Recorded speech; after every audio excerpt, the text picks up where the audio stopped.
welcome to Knighton Music Centre. My name's Tom, and this is Sam from Lakestone Guitars, and we're going to pretend that we're on the telly.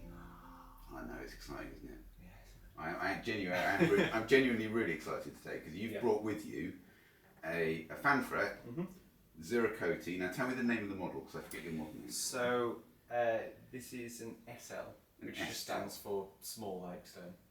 Okay. Really creative like that. A small Lakestone. Yeah. Beautiful. Okay. Basically, it's based on a jumbo shape that we do, but it's just a smaller package. So we're trying to create a smaller guitar, not quite a poly guitar, but a smaller guitar, but still with nice fat bass tones that you get. It's from a very jumbo. deep guitar, isn't it? Yeah. So the depth is the same as a jumbo. Okay. Yeah. So tell me about the woods that you've used first of all, because your wood choice is very exciting and quite different to a lot of other builders. Okay. So this top is red western cedar. You get a warm tone.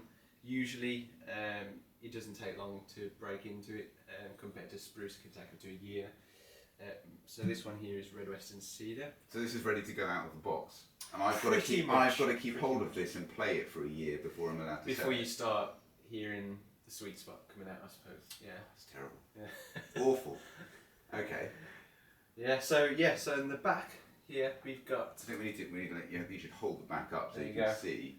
Zero Coty. I will take some close-up photos of this as well because it's beautiful. So Zero Coty back. It's a super dense wood. We were just saying before how heavy this guitar is. We've made exactly the same specs, same dimensions with other timbers, and the weight difference is ridiculous. Even when the Zero Coty comes through the post before we've even started working on it, it's like, this is ridiculous, it's so heavy. But it comes out through the tone. It's much more, I wouldn't say bright tone, but it definitely increases things like sustain, projection, all that kind of stuff. I've been listening to it this morning, and I think the Zero Coty gives you more harmonic content at the top end. Yeah, that's true. And more bottom at the same time. Yeah. Like it gives you the scoop in a smaller body. Definitely. And I'm not sure why that is acoustically, but that's what I think I'm hearing. Yeah. I mean, we try to tune the same board and the backboard. What I mean by that is when we're building them, we basically tapping around different parts of the board, not trying to get specific notes out, but trying to get as many different notes out as possible. Okay. So that when you play different chords. What do you do to actually tune it? Because I'm genuinely interested. Yeah. So we've got braces on the underside. We've got like an X brace here, and we've got some other braces kind of dotted around. Basically, we just keep sanding the braces until we're manipulating the stresses in different parts of the soundboard. Okay. You can kind of get more bass end out of one area, get more trebles out of the others. And it's just trying to find that balance, along with getting all the different types of notes actually. And you get some really thin sounds in different areas, just where it's tighter. Even down to when the tightness of the grain, where it changes slightly. I mean, this one's pretty even actually. But on some guitars you get the grain where... On this one's got it walks. It's got a wider grain at the edge. Yeah. And then it's got so the wider the grain, the usually the more flexible it is, and you get a bit more bass end. So that's why they tend to try and put the wider grain towards the edges of the soundboard. So that's where most of the bass is going to be resonating. Okay. Yeah. And then the tighter it gets, you get more of the treble side coming through. So there's one very obvious thing we haven't mentioned on both of these guitars, in fact, is that you've put the frets in wrong. Well, if you have some alcohol, they strain back up. Beautiful. Yeah. So this is to compensate for the entire music industry. This is your design, is what you're saying.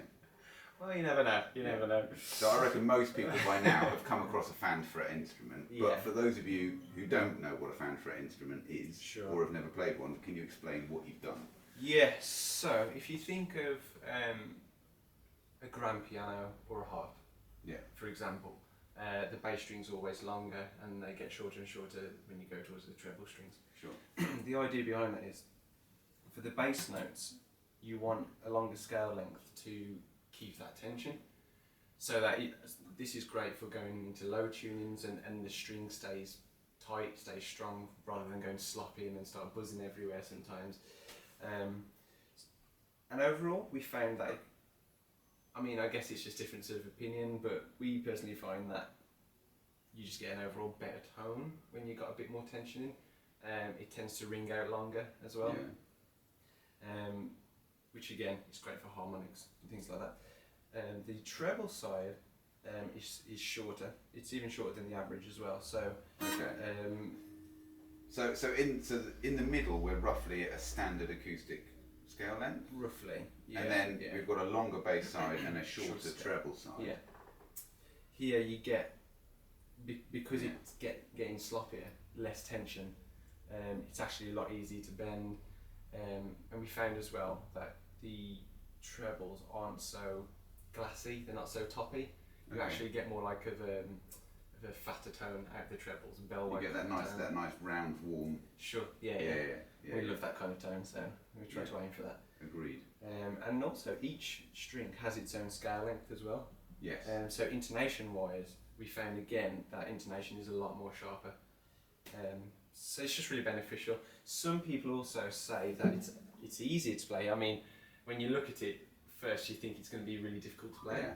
But many people have said to us that they find fan frets easier to play, just with the shape of how they're moving their wrist. They're not finding themselves having to stretch for bar chords as hard. Especially fast players who like to shred. They love, fan frets. I've got a nerdy question. Where do you put your vertical fret? Because I've seen people put a vertical nut and fan the frets from that point. And I've also seen people start at the 12th and fan out from there. But yours isn't any of those. Sure. Because the 12th is what, here? That's the 12th. Mm-hmm. So vertical is 11, 10, 9, 8, 8 or 9 is your vertical point. My dad will tell you that. Because he's the one who does all these calculations. Sure. So he's the man to... So we need to tell a story about that, don't we? Because Sam, you work with your dad, and there's only the two of you in Lakestone Guitars, that's right? Yeah. Okay, so your dad is Tony, not Lakestone. It's like the Tony band. Lakestone. Tony Lakestone. I always think you should be called Lakestone. No. Okay, and Tony designed the jig that made the Loudon fan fret. Is that correct? Yeah, well, the first ones to get them started. Now they make them in another way to really mass produce them. But when they were good, they used Tony's tooling. Yeah. So it's funny actually, when we started making acoustics, we didn't really know too much about it. Yeah. My dad's always made electric basses and electric guitars. But when we was getting into acoustics, it was a whole another world opened up to us. And in the meantime, Dad was designing a jig to accurately insert the frets. And he was thinking about designing one to do fan frets. And originally he was going to make a fan fret bass. Fan fret bass? Yeah, which... I don't think I've ever seen a fan fret bass. Haven't you? No, I'd love to see it. I mean, it makes perfect sense because the difference would be bigger, wouldn't it? Yeah. Absolutely. He was going to design that, and he was in the process of it. And in the meantime, George Loudon gets in contact with my dad. Somehow he finds his really rubbishy little website. Somehow, which is now. I noticed you put a new website. We have a new website. What is your website address got? It's just www.lakestoneguitars.co.uk. Beautiful. Go visit it. It's great. And obviously, there's a link on that site to us here at Knighton Music Centre because we're your official distributor, dealer. Yeah. What we're called. Yeah, something like that. Yeah, we're official anyway. Yeah, official. Yeah, that's what I like to hear. Yeah, so George gets in touch with Dad, says, have you thought about building a fan fret jig? And Dad says, basically, you're not going to believe this, but I'm in the process of designing one. So he flies out to Ireland, they become really good friends, and that's basically how he helped them start with their first batch of fan fret Loudons.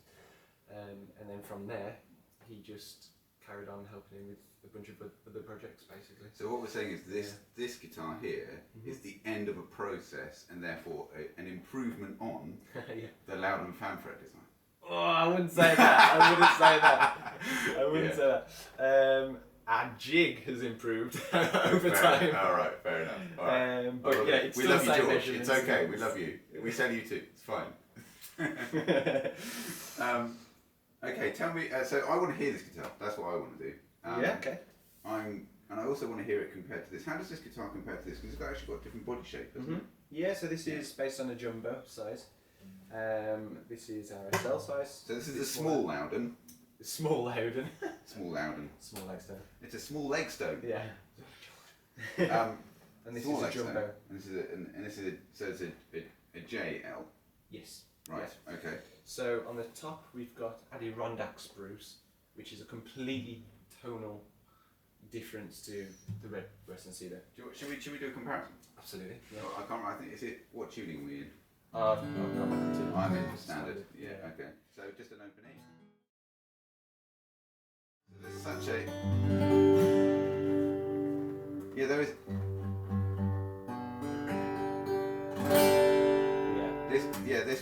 There's a very. So even though that's a bit bigger guitar, yeah, it's still it's quite a tighter sound.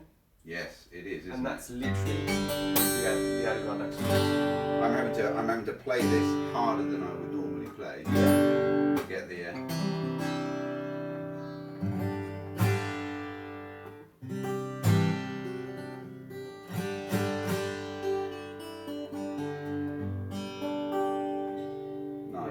So yeah, that's got. I don't know if this is going to come across by the time we throw this into the camera, get it onto YouTube, or who knows what you can hear anymore. But there's definitely more bottom end, like the kind of all those carrier frequencies that go underneath the E coming out of that guitar, even though it's got a smaller body. Yeah. Which I think is really interesting as a design feature. This one's got a super slim fast neck though. Yeah. This is like slightly different dimensions. I always think that this is going to be picked up. If a gypsy jazz player comes in, like someone with the Django Reinhardt kind of, they're going to pick it up and they're going to go, ah yes, off they go. I wish I could do that, but I'm not going to even attempt.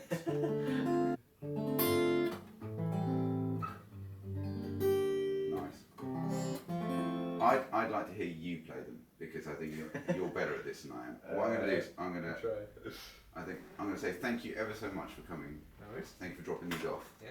We'll give you some money for them later. Thank you. And